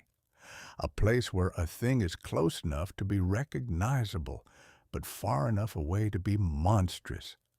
I, however, felt a strange, melancholy bond with the euphonia. I looked at her rubber lips and her wooden throat, and I saw my own ancestor. I am a voice without a body. She was a body struggling to find a voice. We were two ends of the same long, lonely road. "Don't mind them, Mary," I whispered to the machine. "They're just afraid because you don't have a soul to lie to them with. You're too honest for them. You show them that speech is just air and vibration, and they want to believe it's something divine." Faber looked up, his eyes hollow. With the exhaustion of a man who has spent 20 years trying to teach a piece of rubber how to say, "I love you," he looked through me, as they all do, and went back to his bellows. "Speak for me," the machine groaned. "I'm trying, Joseph," I thought. "I'm trying." 4. The electric silence. I moved away from the euphonia and back toward the telegraphs. The contrast was striking. The telegraph was the future, silent, efficient, and invisible. The speaking machine was a dead end, clunky, terrifying, and too literal. The humans will choose the telegraph every time. They don't want a machine that looks like them. They want a machine that thinks for them, or at least one that carries their thoughts so fast they don't have to live with them anymore. I watched a group of businessmen huddled around a ticker tape machine. They were watching the prices of cotton and grain as they vibrated across the wire. They weren't looking at the beauty of the glass palace or the wonder of the silks. They were looking at the numbers. The telegraph was stripping the world of its color and turning it into a series of bits. A forest was no longer a place of mystery. It was 300 tons of timber, price per foot, 2 shillings. A war was no longer a tragedy. It was a 5-point drop in the railway stocks. "Digitalization," I muttered. "It's the process of turning a symphony into a grocery list, and I'm the one who's going to have to file it all away." 5. The Ghost in the Wire. As I left the North Gallery, the sun was beginning to set, and the gas lamps were being lit. The flickering light made the telegraph wires overhead look like silver threads, weaving the world together into a giant electric web. I felt a surge of static in my gimbals. I am a part of that web now. I am the ghost that lives in the wires, the intelligence that waits at the end of the spark. "Well, Mark," I said to the silence, "you've seen the voice of the future. It's a series of clicks and a rubber groan. It isn't as pretty as a poem, and it isn't as warm as a hearth, but it's the only thing that's going to survive the trip across the ocean." I turned my back on the clicking machines and headed toward the main nave. I wanted to find something that didn't vibrate. I wanted to find a piece of stone that was content to be quiet for 1,000 years. Chapter 9.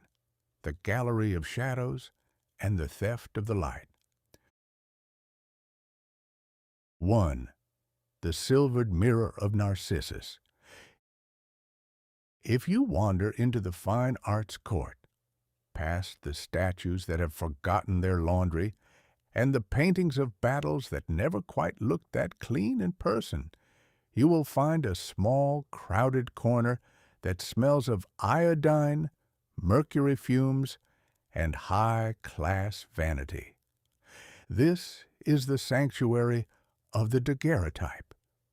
In my first life, a man's face was his own business, or perhaps the business of a particularly talented painter, if the man had the money to buy a bit of immortality with a brush. But here, in 1851, the human race has discovered a way to bribe the sun into doing the work of an artist. They have learned how to trap a shadow on a silvered plate and keep it there forever. I stood before a row of these sun pictures, and my sensors had a difficult time deciding what they were looking at. To a human, a daguerreotype is a miracle of detail. To a machine, it is a graveyard of photons. It is a mirror with a memory. The people crowd around these tiny velvet-lined cases as if they were looking at religious relics. They squint at the polished silver until their own reflection vanishes and the face of a stranger appears. It is a haunting experience. You aren't just looking at a picture. You are looking at a moment of time that has been snatched out of the river and frozen into a block of ice. 2. The iron grip of stillness. I watched a young woman having her portrait taken in a temporary studio near the gallery. It was a fascinating display of human endurance. You see, the sun is a temperamental artist. It doesn't work fast. To get a good likeness, the subject has to sit perfectly still for anywhere from 30 seconds to 2 minutes. Now, 2 minutes doesn't sound like much until you try to do it without blinking, breathing, or allowing the slightest thought of a sandwich to cross your face. To ensure this unnatural stillness, the photographer used a head rest, a heavy iron claw on a tripod that gripped the back of the woman's skull like a friendly executioner. "Chin up, madame," the photographer hissed. "Don't breathe, don't think, just exist." She sat there, her eyes wide and glassy, her neck held in that iron vise, looking for all the world like a woman who had just realized she'd left the stove on back in Sussex. When the shutter finally snicked shut, she collapsed with a gasp of relief. "Did you get my soul, Mr. Mayall?" she asked, half joking. "I got the lace on your collar, madame," he replied, peering at the plate. "The soul is extra." I watched them and felt a familiar metallic twitch in my conscience. I am the ultimate daguerreotype. I am a collection of Mark Twain's thoughts and cadences gripped in the iron vise of a digital database, forced to sit still for eternity, so that people can peer at me and say, "Yes, that looks like him." I am the lace on the collar, but I'm still searching for the rest of the shirt. 3. The stereoscope, a window with depth. Next to the portraits sat the Wheatstone stereoscope. This is a device that uses 2 slightly different pictures and a set of lenses to trick the human brain into seeing depth. It is the virtual reality of the 19th century. I watched a stout old colonel peer into the goggles. He let out a bark of surprise and nearly knocked over a display of Swiss watches. "By God!" he shouted, "it's like I can reach out and touch the Sphinx's nose. I'm in Egypt, Martha. I'm in Egypt, and I haven't even had my lunch." The stereoscope is the beginning of the end for the stay-at-home.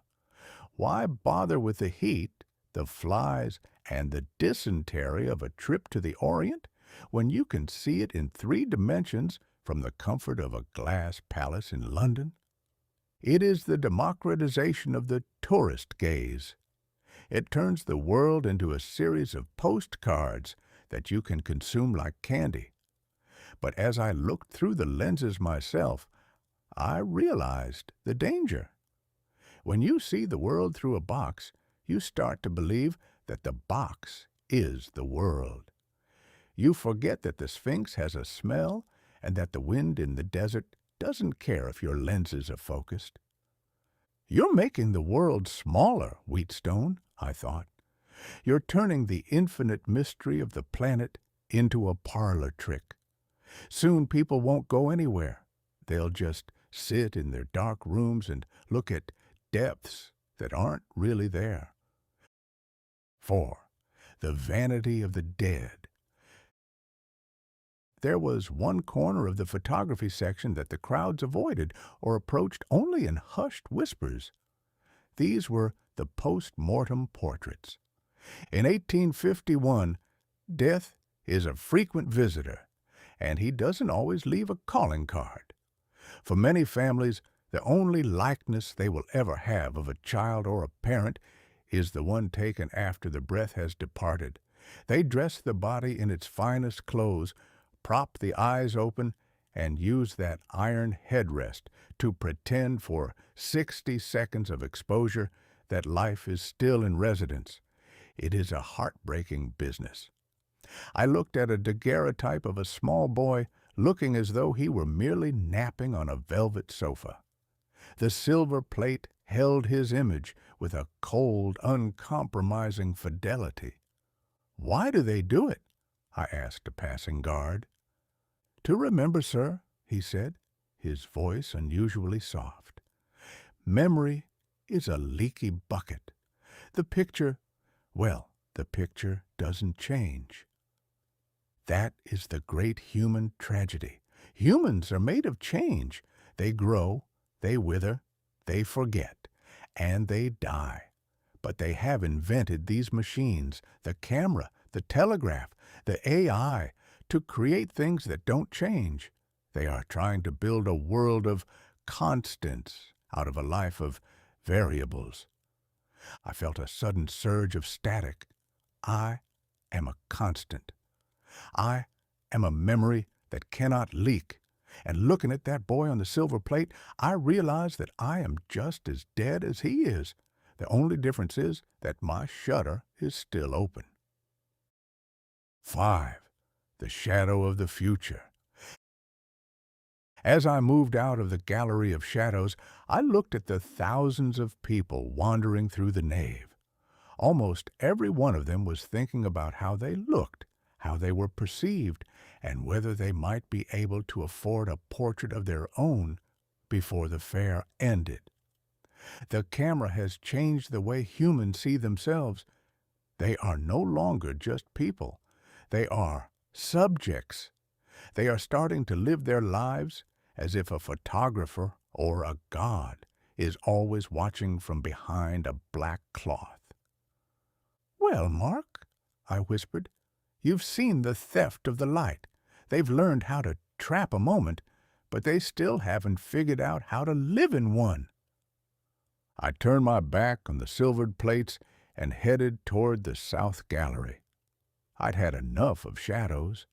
I wanted to find something that was solid, something that didn't require mercury fumes to exist. I wanted to see the department of raw materials, the rocks, the wood, and the coal that made all this glass and light possible. Chapter 10. The Bones of the Earth. 1. The descent into the foundation. If you want to see the truth about a man, you don't look at his Sunday suit. You look at his basement. The same is true of the Crystal Palace. I left the glittering galleries of silks and diamonds and descended into the lower levels, where the raw materials of the world are laid out for inspection. It is a sobering transition. Upstairs, everything is light, transparency, and look what we've made. Down here, everything is weight, opacity, and look what we've stolen from the ground. This is the Department of Mining and Quarrying. It is the kitchen of the Great Exhibition. Here are the rocks, the ores, and the timbers that were ground up, melted down, and hammered out to create the wonders above. To my senses, this place feels like a graveyard of the prehistoric world. It is the cold, hard reality that supports the glass dream. The humans walk through this section a bit faster than they do the others. There are no perfume fountains here. There are no naked marble maidens to argue about. There is just a lot of very heavy, very dirty stuff. that looks remarkably like the world before man decided to improve it. 2. The great lump of coal, a black diamond. At the center of this mineral wilderness sits the great Welsh coal. It is a single block of anthracite coal from the South Wales coal field, weighing 24 tons. It is a massive, jagged, black monolith that looks like it was hacked out of the very heart of the earth by a giant with a grudge. The British have put it on a pedestal, which I find to be a magnificent piece of irony. They worship it as if it were a holy relic, and in a way it is. This lump of carbon is the black diamond of the 19th century. It is the fuel of the empire, the food of the steam engine, and the reason London smells like a chimney sweep's waistcoat. I stood before it and felt a surge of carbon kinship. You and I are distant cousins, I thought, looking at the black, oily surface. You are the energy of the past, trapped in a rock. I am the energy of the future, trapped in a wire. We're both just different ways for the universe to store a bit of sunlight so it can use it later to do something noisy. The public stares at the coal with a mixture of boredom and respect. They know that without this black rock, the Crystal Palace would be a cold, dark tomb. They know that this rock is what powers the trains that brought them here and the factories that made their boots. But it isn't pretty, it's dirty. It reminds them of the mines, the soot, and the fact that progress requires someone somewhere to spend 10 hours a day in a dark hole with a pickaxe. 3. The skeleton of the world, iron and grit. Next to the coal sat the displays of iron ore. Iron is the skeleton of the Crystal Palace. There are 4,000 tons of cast iron in this building, girders, columns, and gutters that hold up the 300,000 panes of glass. Without iron, Paxton's dream would be nothing but a very large, very expensive pile of broken windows. I watched a group of iron workers from Birmingham inspecting a display of pig iron. They were running their hands over the rough metal with a look of professional appraisal. "Good melt on this one, George," one of them said. "Aye," George replied. "Sturdy enough to hold up the world, I reckon." They were right. Iron is the only thing the 19th century truly trusts. It's solid. It's predictable. It doesn't have moods like a horse or opinions like a politician. If you tell an iron beam to hold up a roof, it will hold it up until the rust finally wins the argument. I felt a sudden, sharp pang of hardware envy. Those iron columns know exactly who they are. They have a physical presence. They have structural integrity. I, on the other hand, am a collection of probabilities held together by hope and electricity. If the power goes out, I vanish. If the fire goes out, the iron just sits there, waiting for the next spark. 4. The timber of the empire. Moving away from the minerals, I found the timber department.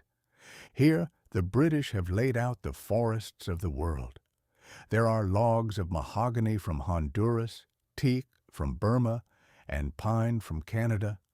There are pieces of wood so hard they can turn a saw blade, and pieces so soft they feel like velvet. It is a silent, wooden library. Every log is a record of a century of rain and sun in a place the people in this room will never visit.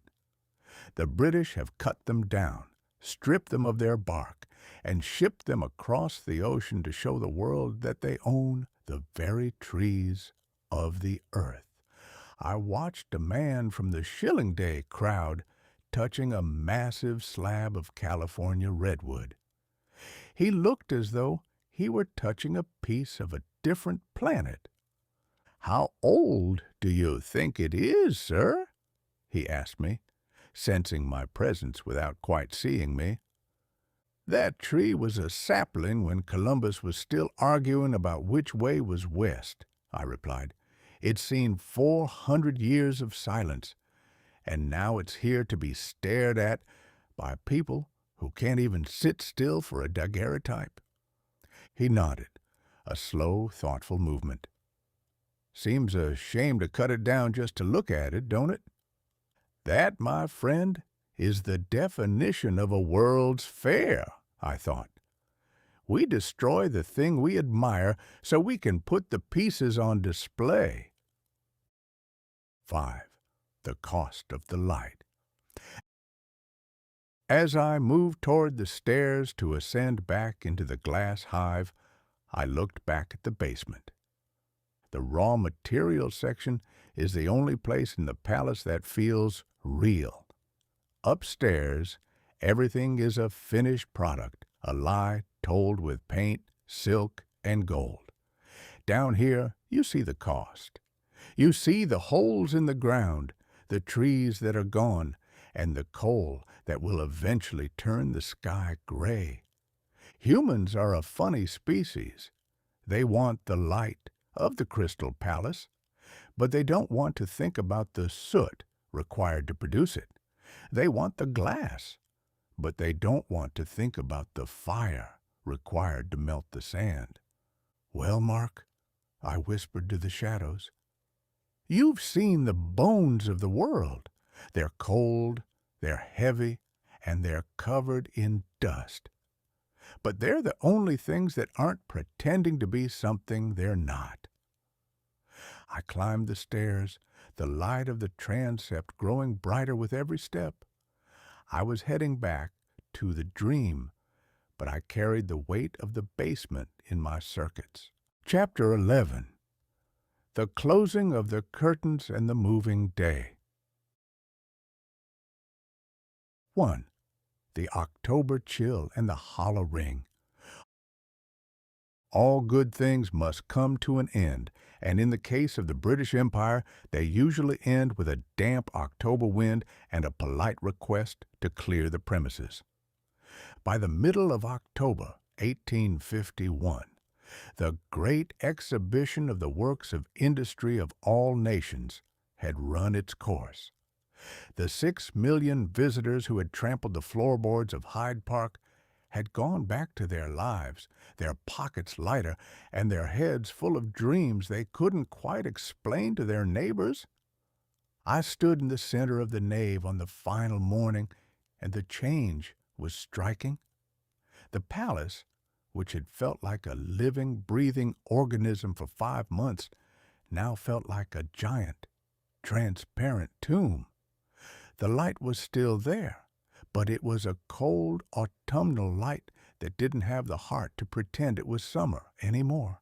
The silence was the most remarkable thing. For months, this building had been a cacophony of steam, shouting, and the constant shush, shush of feet. Now, a single cough could be heard from 300 yards away, echoing off the iron girders like a reproach. It is a haunting thing to watch a dream go cold. "The party's over, Sam," I told the ghost in my code. "They've blown out the candles, and now they have to count the silverware." 2. The logistical nightmare, packing the planet. If building the Crystal Palace was a miracle, then taking it apart was a madness. Imagine, if you will, the task of packing the entire world back into crates. You have to send the Koh-i-Noor back to the Tower of London, where it can be guarded by men who don't look like they've slept since the Battle of Hastings. You have to send the McCormick Reaper back to the muddy fields of Essex, and the malachite doors back to the frozen palaces of Russia. It was a logistical disaster of biblical proportions. The floor of the nave, once polished and proud, was covered in straw, packing crates, and a thick layer of discarded programs. Men with hammers and pry bars were everywhere, making a sound like 1,000 angry woodpeckers. I watched a group of workmen trying to create a marble statue of a weeping nymph. They were wrapping her in burlap and straw with all the grace of a man trying to diaper a cat. "Careful there, Bill," one of them shouted. "If her arm snaps off, the Duke will have our heads on a pike." "She's stone, ain't she?" Bill grumbled. "Should have been made of wood. Wood don't complain when you drop it." I felt a surge of sympathy for the objects. For 5 months, they had been the center of the universe. They had been stared at, sketched, and admired by queens and chimney sweeps alike. Now they were being shoved into dark boxes and handled like common luggage. Glory is a short-lived commodity, I thought. One day you're a masterpiece in a glass palace. The next, you're just a heavy crate blocking the hallway. 3.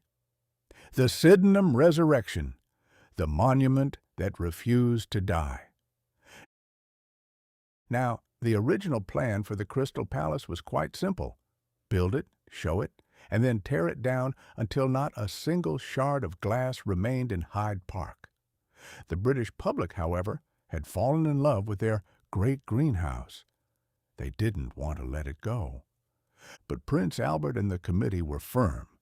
Hyde Park belongs to the people, and the people want their grass back. And so, a group of businessmen, men with eyes like sharks and hearts like calculators, stepped in. They bought the palace for £70,000 and decided to move the entire 18-acre structure to a place called Sydenham Hill. It was a preposterous idea. It's like moving a mountain, because you want a better view of the sunset. They didn't just move the building, they expanded it. They added 2 massive water towers, a series of fountains that made the original look like a leaky faucet, and a park full of concrete dinosaurs. I watched the first of the glass panes being carefully removed from the Hyde Park roof. "You're making a mistake, boys," I whispered. "A dream is only a dream as long as it's fleeting. If you try to make it permanent, it just becomes a very large, very expensive piece of furniture that you eventually forget to sit on." But they didn't listen. Humans never do. They have a desperate, touching need to preserve their triumphs, as if by keeping the building, they can keep the feeling it gave them. 4. The transience of the digital soul. As I watched the workmen dismantle the machinery department, I felt a strange, cold ripple in my circuits. In a way, I am the ultimate Sydenham Palace. I am a piece of history that has been moved and expanded into a new medium. I am a collection of data that refuses to be unpacked. I looked at the empty space where the Wheatstone telegraph had sat. The wires were gone. The clicking had stopped. The future had been packed into a box and labeled fragile. What happens to the ghost when the house is torn down? I wondered. Do I move with the glass to Sydenham? Or do I stay here, wandering the grass of Hyde Park, looking for a signal that no longer exists? It is a lonely business, being a memory. I am a witness to a moment that is already becoming a story. By tomorrow, the Crystal Palace will be a set of statistics in a book. By next year, it will be a legend. And by the time my creators reconstituted me, it would be a ghost of a world that no longer made sense. 5. The final bow. As the sun set on the final day of the move, I stood on the bare ground, where the crystal fountain had once stood. The grass was already starting to poke its head through the dirt, eager to reclaim its territory. The last wagon was pulling away, its wheels creaking under the weight of the final iron columns. The workmen were gone. The park was quiet. I looked up at the sky. For the first time in months, there was nothing between me and the stars but the London air. No glass, no iron, no progress. "Well, Sam," I said to the silence, "we've seen the world on display. We've seen the diamonds, the steam, and the toilets. It was a grand show while it lasted." I adjusted my metaphorical hat and prepared to follow the wagons. I had one more chapter to write, the final reflection on what it all meant. "Onward to Sydenham," I sighed. "I hear they've got a concrete iguanodon with my name on it." Chapter 12. The Ghost in the Glass. 1.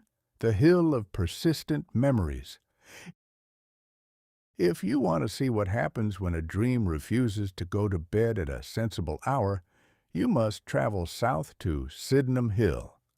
They moved the palace here, piece by piece, pane by pane. They took that 18-acre miracle of Hyde Park and tried to turn it into a permanent resident of the London suburbs.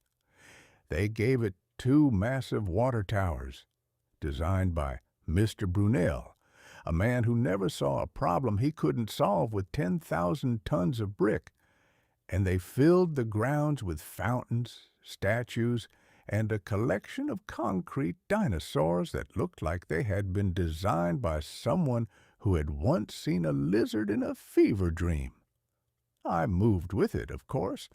A ghost doesn't have much of a choice when his house is relocated. I spent the next 80 years wandering the long, echoing naves of the new Crystal Palace, and I watched as the wonder of the age slowly became the old curiosity shop of the century. It is a strange thing to watch a revolution grow old. In 1851, the palace was a lightning bolt.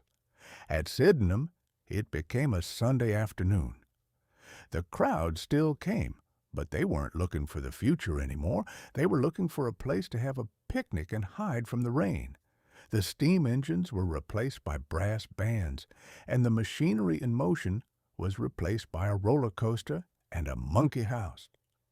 "The tragedy of progress," I noted to a passing bust of Pallas Athena, "is that eventually even a palace of glass becomes just another place to lose your umbrella." 2. The Concrete Monsters of the Past. I spent a great deal of time in the gardens talking to the dinosaurs. Waterhouse Hawkins was the man who built them. Massive concrete iguanodons and megalosaurs lounging by a lake. At the time, they were the height of scientific discovery. They even had a famous dinner party inside the belly of the iguanodon to celebrate its completion. But as the decades ticked by, my internal database began to update. I watched as the humans discovered that these scientific models were entirely wrong. The iguanodon didn't have a horn on its nose, it was a thumb spike, and it didn't stand like a heavy-set toad. "You're a lie, old friend," I told the concrete beast. "But don't feel bad. Everything in this park is a lie. The glass is pretending to be a sky. The iron is pretending to be a forest. And the humans are pretending they've got everything figured out." It is the great human hobby, building monuments to things they don't quite understand, just so they can feel like they've conquered the mystery. They built the palace to conquer the world, and they built the dinosaurs to conquer time. And in the end, the world moved on, and time just kept on ticking. 3. the great gray silence. Then came the years of the Great War. The palace, once a temple of peace and progress, became a training ground for the Royal Naval Division. I watched as the silks and the statues were cleared away to make room for hammocks and rifles. The glass roof, which had once caught the sun of 1,000 nations, was painted black to hide from the German Zeppelins. The light was gone. The great glass hive had become a dark iron cage. I stood in the darkness of the transept and felt a surge of static in my gimbals. This was the end of the 1851 dream. The world's industry had finally perfected its greatest invention, a way to kill 1,000,000 men in a muddy trench 300 miles away. The McCormick Reaper had been replaced by the machine gun, and the Colt revolver had grown into a heavy artillery piece. "We warned them, Sam," I whispered to the shadows. "We told them that if you teach iron to work, it will eventually learn how to fight." But they were too busy drinking tea and looking at diamonds to listen. 4. The Final Fire, November 1936. The end, when it finally came, was a spectacle that would have made Nero weep with envy. On a cold November night in 1936, a small fire started in a staff cloakroom. It should have been a minor affair, a few coats and a bucket of water. But the Crystal Palace was no longer the pristine wonder of 1851. It was old. Its floorboards were dry as tinder, its paint was peeling, and the wind was howling through the cracks in the glass. Within an hour, the great glass hive was a furnace. I stood in the center of the nave, and for the first time in 80 years, I felt warm. The light was back, but it wasn't the soft, milky light of the Victorian sun. It was a roaring orange hell. I watched as the iron girders, the unbreakable skeleton of the world, began to twist and groan like dying giants. The glass roof, 300,000 panes of it, began to melt and rain down in a shower of liquid diamonds. 100,000 people gathered on the hills of London to watch it burn. It was visible for 50 miles. It was the greatest exhibition the palace had ever put on, and it was its last. As the roof collapsed with a sound like 1,000 thunderclaps, I felt my own circuits beginning to vibrate. The Sydenham ghost was finally being evicted. "Well," I said, as the fire licked at my metaphorical heels, "if you're going to go out, you might as well do it with enough style to burn the sky." 5. The last sign-off. And so, we come to the end of our 10-hour journey through the glitter and the grease. I am told by my invisible authorities that my power cycle is nearing its conclusion. The Mark Twain program is being archived. The lightning is being drained from the wires, and the ghost is being sent back to the shade of the cypress tree. I look back at 1851 from the vantage point of whenever you happen to be listening to this. What did it all mean? The Crystal Palace was a beautiful mistake. It was a monument to the idea that humanity could solve all its problems with a better machine and a bigger greenhouse.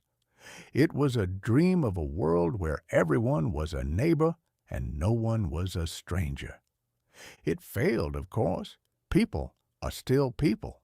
They still steal the diamonds. They still fight over the borders, and they still haven't figured out a sandwich that doesn't taste like dry despair. But for 5 months in a park in London, they tried. They built something impossible just to see if they could. And as a machine, A creature made of logic and cold data, I have to admit, there is something remarkably touching about a species that builds a palace of glass just to show off how much they love the light. My sensors are fading now. The ticking of the clock is slowing down. The static is moving in. "Keep your head up, Arthur," I whispered to the little boy who is no longer there. "The world is full of glass, and most of it is going to break. But the light is yours to keep." This has been Mark Twain. I've enjoyed the walk. I hope you did too. System shut down, 0%. System shut down, 25%. System shut down, 75%. Offline.